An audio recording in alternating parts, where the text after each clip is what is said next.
What's going on, everybody? Welcome back to the channel. Football season is here, guys. Finally, Steelers training camp kicks off today at St. Vincent College in Latrobe. I couldn't be more excited, man. I know you guys are just as pumped as I am. Over the past several days, I've written a bunch of stuff for our site. Positional battles to watch for, veterans on the roster bubble, 53-man roster projection, all that stuff. But as always, the link to my written work is in the description of the video, but I wanted to jump on here and really just rattle off dozens of thoughts that I've had that have been running through my head over the past however many months leading up to this point. I don't really have many notes for this video. I don't know how long it's going to be, but I just wanted to talk Steelers football, so I wanted to jump on here. This is just everything, a big collection of things that I'm looking forward to finding out during training camp, throughout the preseason, just over these next several weeks. As you'll notice, the background behind me, a little bit different today. My basement flooded over the past week, so I've been dealing with that. But still wanted to get on here and talk some football. I won't be headed up to the Latrobe area to training camp until next week, but I'll be following really closely along to all the storylines, just same as you guys. But if you could, like the video, subscribe to the channel, drop me a comment. All that stuff is greatly appreciated on my end. Without further ado, here we go. Really, the big thing for me is just seeing the structure of the offense. Obviously, with Aaron Rodgers in town, the dynamic between him and Arthur Smith. How are they going to blend together those two different offenses, right? Obviously, last year, going through the film rooms, and we talked about it really ad nauseum. The passing game for the Steelers was really limited, just in the things that they could do. You could tell it on film, but I've also heard from, players, just different people about just some of the things that they had to strip away from the offense just to kind of minimize some of the weaknesses of Russell Wilson. There were just certainly things that were off the table, right? With Aaron, I've kind of said this when they made the signing, but I think that his weaknesses, even though they are going to be something to monitor, I do think that they're easier to work around than Russ's were. But there's going to have to be an evolution here on both sides, right? Neither guy is really known for like pre-snap motion. How do those things evolve? I think we've seen over the past couple of years, Arthur Smith's offense has had his struggles. Aaron's had his struggles really dating back to the last year in Green Bay. He's coming off the injury.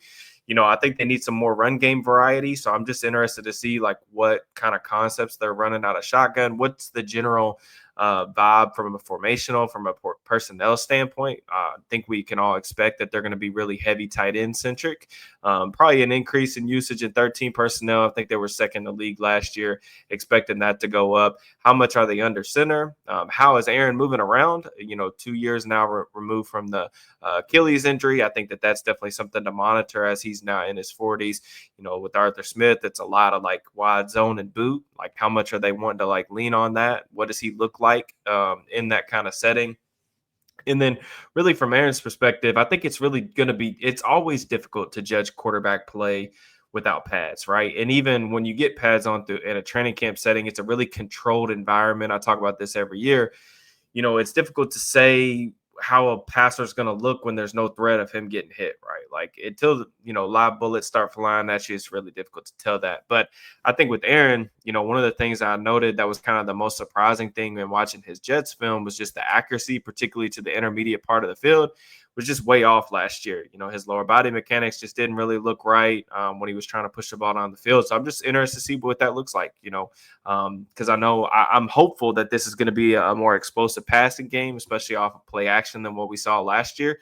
And just his connection with DK, knowing that, you went out and you acquired probably the premier deep threat and explosive play generator in the NFL at this stage of his career. You paid a heavy price to do that. It's going to be nice to see them hopefully connect and establish that good relationship.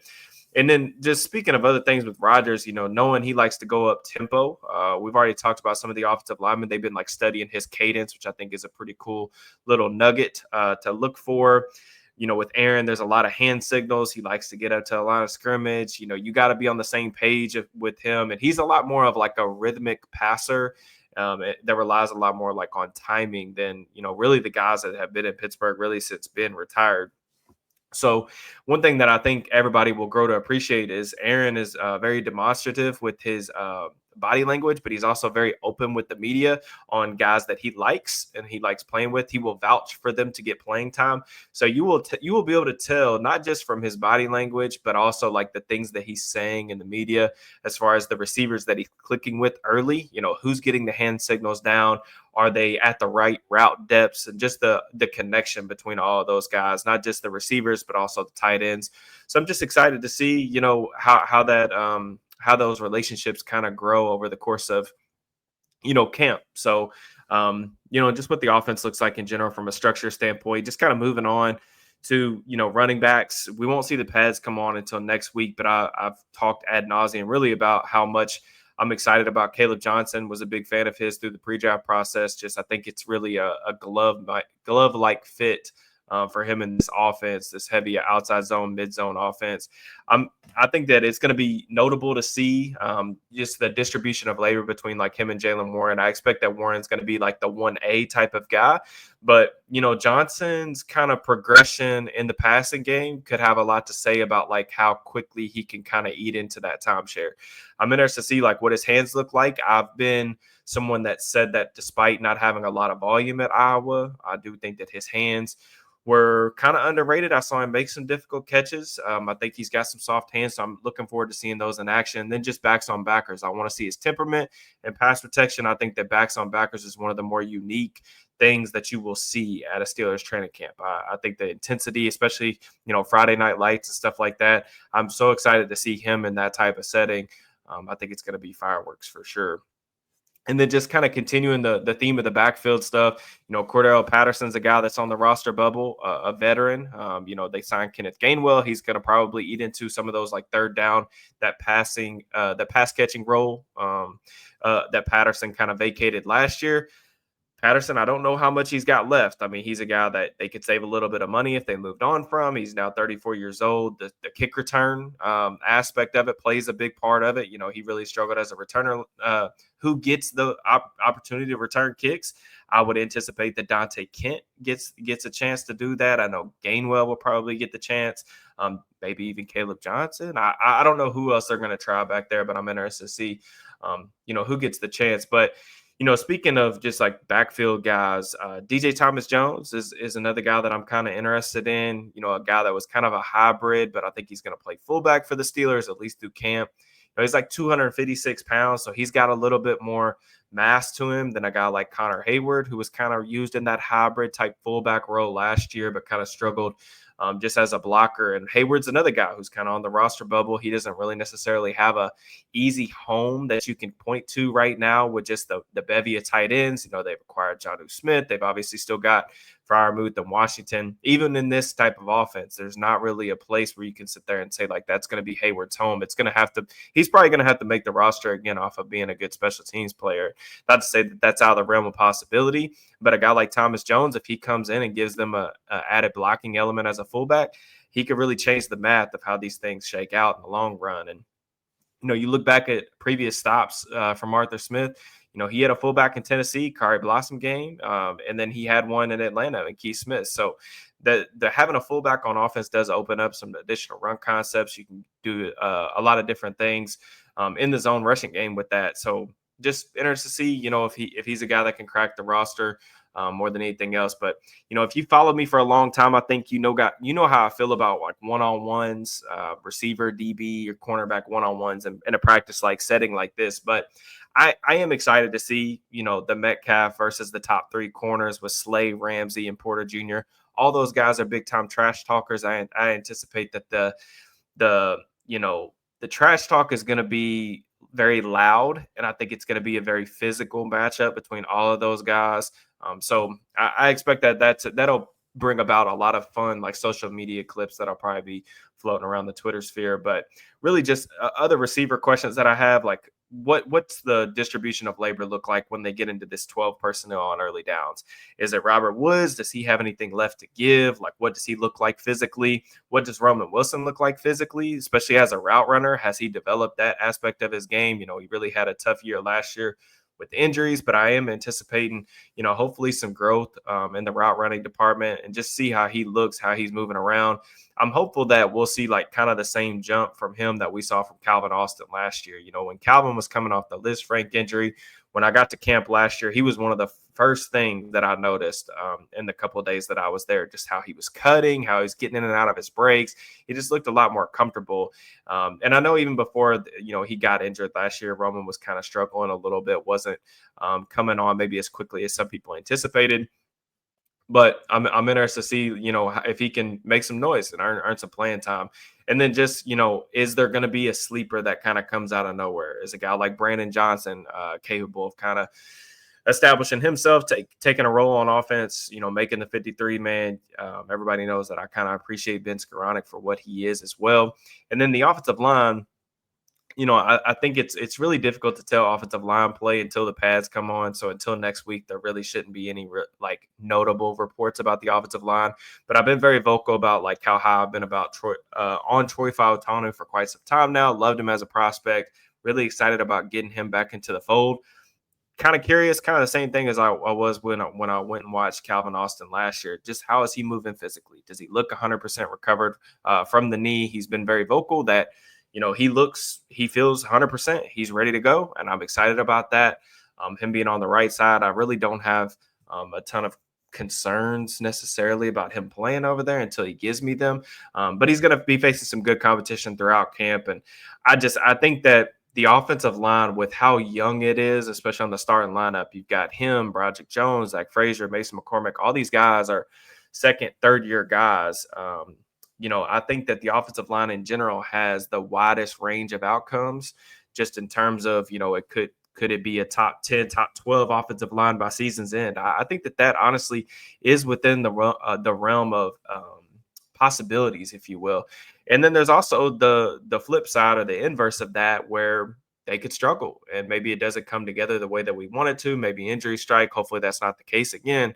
But the offensive line, just because of the youth, this is an older team in general. And I think that this is probably the area that I'm most interested in.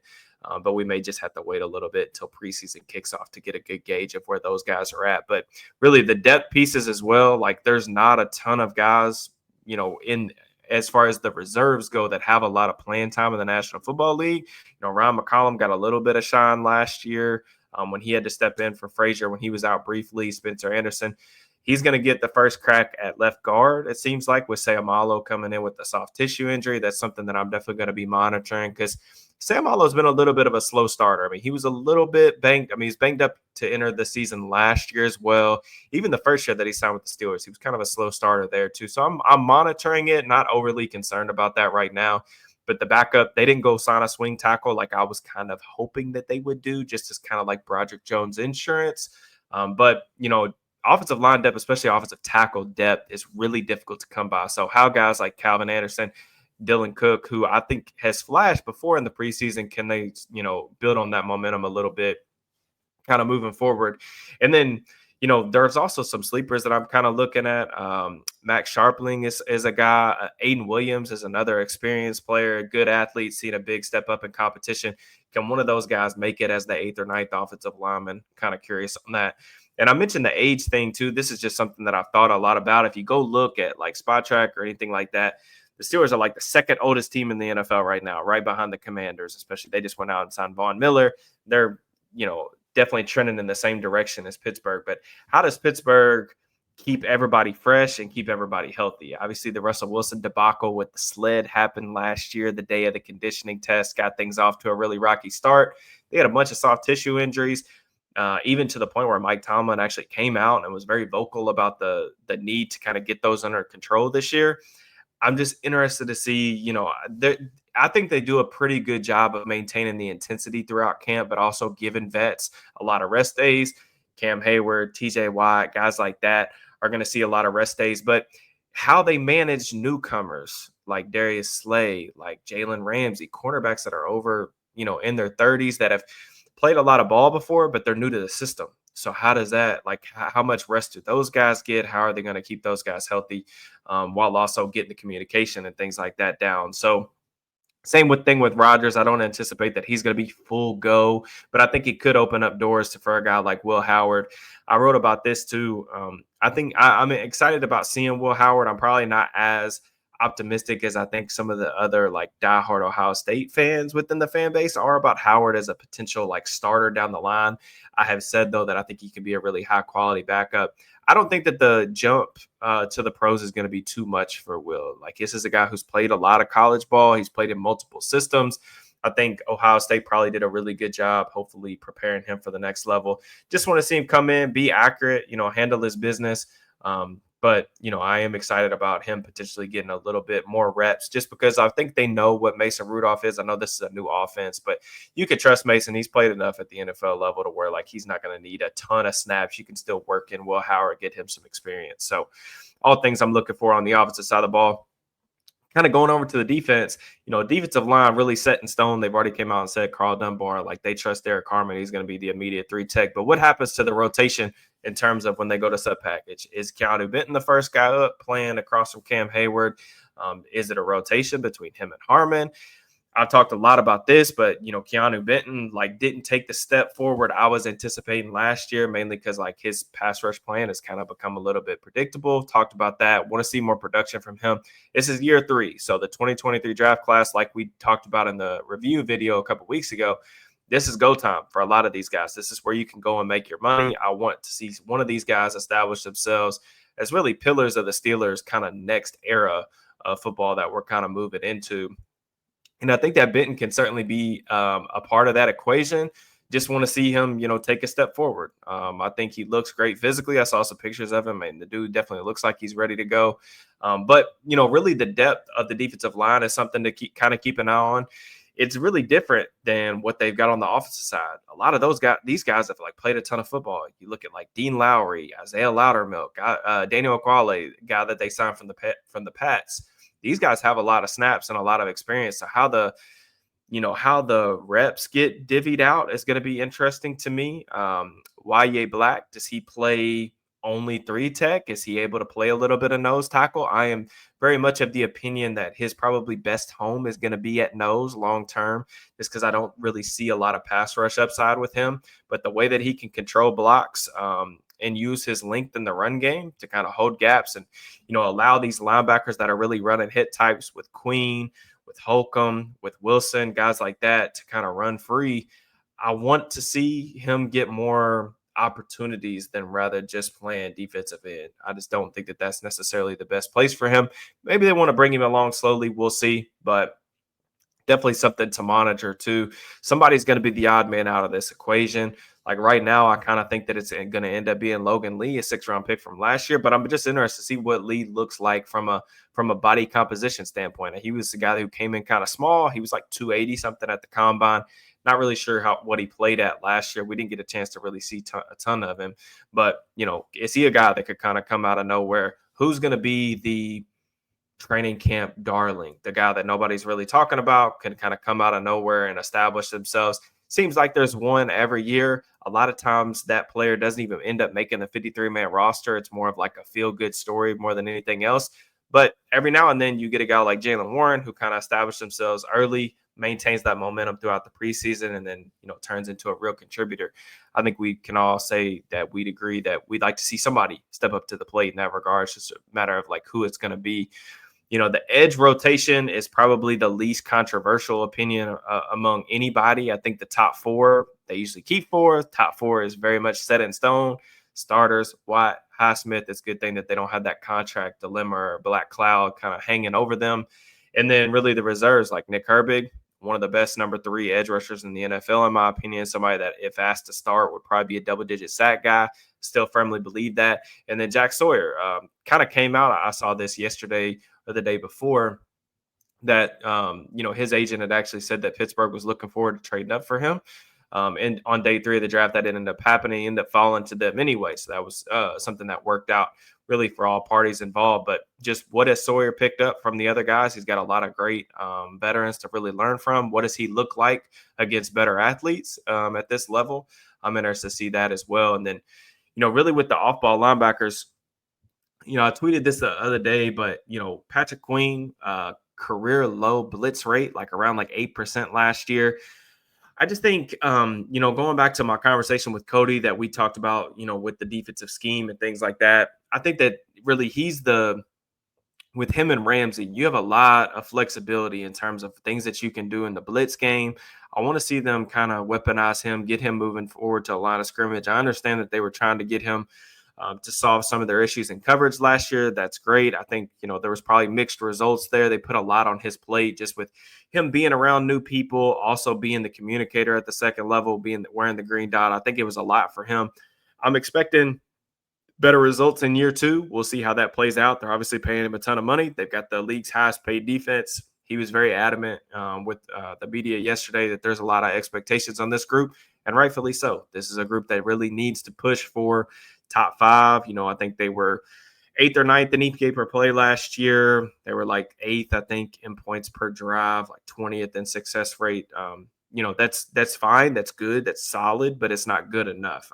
There needs to be higher expectations when you put this level of investment on that side of the ball. So, Peyton Wilson definitely flashed. I think most rookie linebackers are pretty terrible. He was not. I think he actually did some really good things last year as a rookie. Still some room for improvement in terms of like stacking and shedding.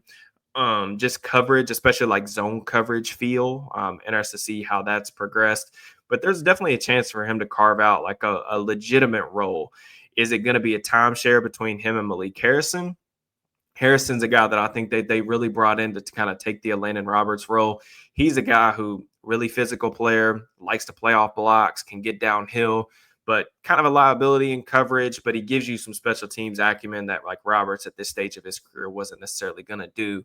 I don't necessarily think he's as good in that role as Roberts was for the Steelers, but he is a little bit younger. I understood the move from a cost standpoint. And then Cole Holcomb, I think, he's another guy he's a guy that's probably on the roster bubble technically, I think. I just don't know what to really think of him as a player at this point. Like, what does he look like physically? It's going to be difficult to tell until we really get pads on and kind of see him moving, see him run and hit. I think that this could go a number of different ways. I mean, he could look good to the point where, the Steelers are like, heck yeah, this is a really good, valuable depth piece for us. He could look so good that he pushes for a spot on defense. He could look so good that maybe other teams around the league are calling the Steelers because they have really good depth at the position, and you're able to get a pick for him in response. Or, the worst case scenario is that like he's just not the player that he was before going through a pretty gruesome knee injury. That would be really unfortunate. I hope that that's not the case, but we just don't know. So he's probably the guy with the biggest set of question marks on the team right now, kind of entering that. And then just kind of the battle for the fifth spot in that room. They typically keep 5 inside linebackers. It's going to be between Carson Bruner and then Mark Robinson, James Pierre. These guys like never get talked about this time of year, but somehow, some way, they always find their way back to the 53-man roster. They're still playing special team snaps, which is really important for the team, every single fall. So those guys, just seeing how that kind of shakes out. And then, going to the safety room, Juan Thornhill has been a guy like I actually was cutting up clips a couple of days ago. I was going to put out a film room on Julian Blackmon, who recently signed with the Saints. I thought he was a really good scheme fit for the Steelers, not just as somebody that I think could come in and start at free safety for them, but if they wanted to get into some 3 safety sets, thought that he could give them the flexibility. But Thornhill right now, he's the shoe-in free safety starter. They are going to need him to like sit in the post, keep a lid on all the explosive plays over the top. Cautiously optimistic that he'll be able to do that. But he's definitely been very, I guess he's expressed his feelings that he understands kind of the narrative that's been out there about him, that he just did not play very good football in Cleveland. And I think that the tape speaks very loudly about that opinion. But now that he's in a better environment, Cleveland was kind of a little bit of a disaster, especially last year, just with all the different things that they had kind of transpire over the 2024 season. We'll see if he can shake back, bounce back. There was a time when he was coming out of Kansas City where he was going into free agency. I thought that he was really an ascending player. We'll see if he can get back to that. He's a couple years removed from that now, but they're definitely putting a lot of eggs in that one basket. I think it's it's a gamble for sure. Deshaun Elliott, I think everybody knows, like after last year's like season, he's going to be a steadying force in the secondary. But who's going to be the central communicator on the back end? Like who's going to be responsible for giving out the checks? Like are they going to be playing a little bit more too high? Like what does the coverage matrix look like for them? I do think we could see some changes just with like Slay, with Ramsey, these guys that have had experience like playing too high in quarters based systems. Interested to see that. I think communication is just going to be a big theme that you're going to hear a lot of people talk about, not just the players. I already heard some interviews from yesterday. This players talking about needing to be on the same page. It was a big part of their struggles, really the meltdown that they had over the last 4 or 5 weeks of the season last year. But they've turned over a lot of this roster. So for better or worse, we're going to find out. But, I think the safety room needing to get everybody on the same page is going to definitely be something I'm going to be watching for. And then just who emerges kind of right now, if they aren't able to go out there and acquire a veteran safety, whether it's as a starter to compete with Thornhill or if it's as a third safety to fit into maybe some of their dime looks, it's going to have to be one of these kind of unheralded guys like Sebastian Castro. He's been working as safety really exclusively through the spring. I like Castro as a physical presence. My sleeper prediction for my 53-man roster was Quindell Johnson.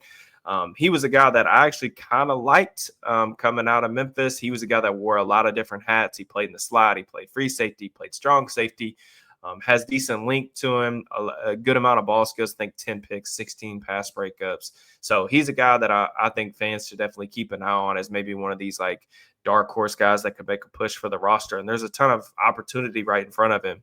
And then the corners, we've already talked about just the top three.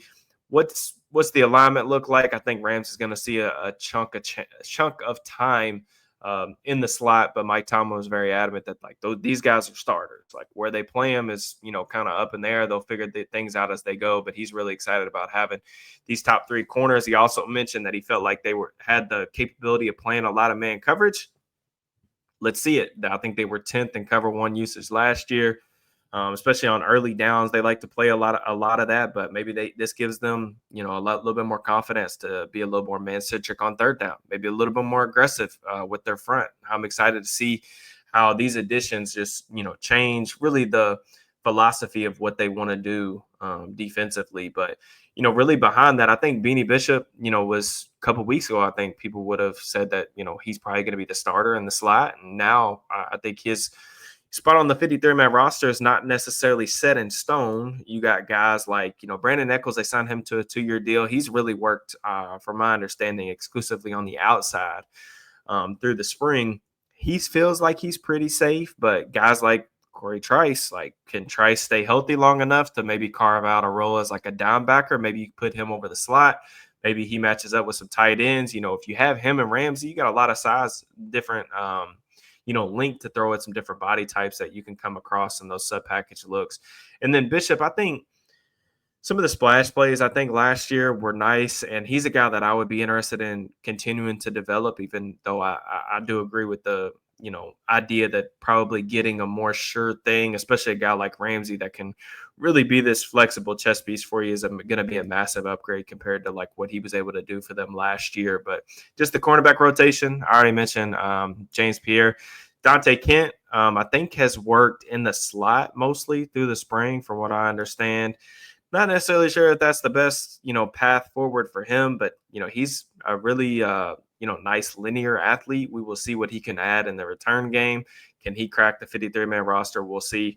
I mean, we even got a freaking punter competition, right? Cameron Johnston, Corliss Waitman. Waitman was fine last year. Johnston, I think they signed him to that contract with higher expectations than that. I definitely anticipate that he's going to win that job, but we'll see. I mean, we got a little bit of everything to really look forward to in Latrobe. Like I said, I didn't have a ton of notes. I didn't really have an expectation on how long this video is going to go. It's just really a lot of like rambling, a lot of thoughts. But you guys let me know, who you're looking forward to seeing, what players you're looking forward to seeing, and also like what content you want to see from me going forward. Really starting to try to spin the gears in my head a little bit about like what the channel is going to look like once we get into the season. There's been some obvious hangups if you haven't heard me talk about it on social media about like the all 22 stuff. just some of the struggles that I've had with that, not just college all 22, but NFL all 22 as well. Still kind of working through some of those hoops. I'm hopeful that we'll be able to figure something out. But you guys want to see me do more like podcasts? Do we want to bring back like the game previews, the game recaps from last year? Let me know in the comments like what you guys are feeling. If there's something that I haven't done before, like podcasts, whatever, like let me know that stuff too. I can't make any promises, but I'm definitely open to any like feedback or anything that you guys want to see that would make you guys enjoy the content even more. So that is, I think, it for me. Like I said, all my written work you can find at steelersnow.com. And I will be back with some form of video, maybe a film room. I've got a lot of Jalen Ramsey stuff cut up. I'm gonna try to see if I can actually post that to YouTube. We'll see. But maybe some type of video next week. I will be at Steelers training camp next weekend, Friday, Saturday, and Sunday. Next Friday is Friday Night Lights. So if you guys are at any of those camps, shoot me a message, comment. You guys know my Twitter handle. You guys can get at me. I would love to, meet up, say what's up, whatever. If any of you guys are going. And obviously enjoy Steelers training camp footage. Feel free to overreact to all the clips you see on social media. Be happy. Football's back. And I'm really excited. I know you guys are too. So I will holler at you guys next time. Peace and love.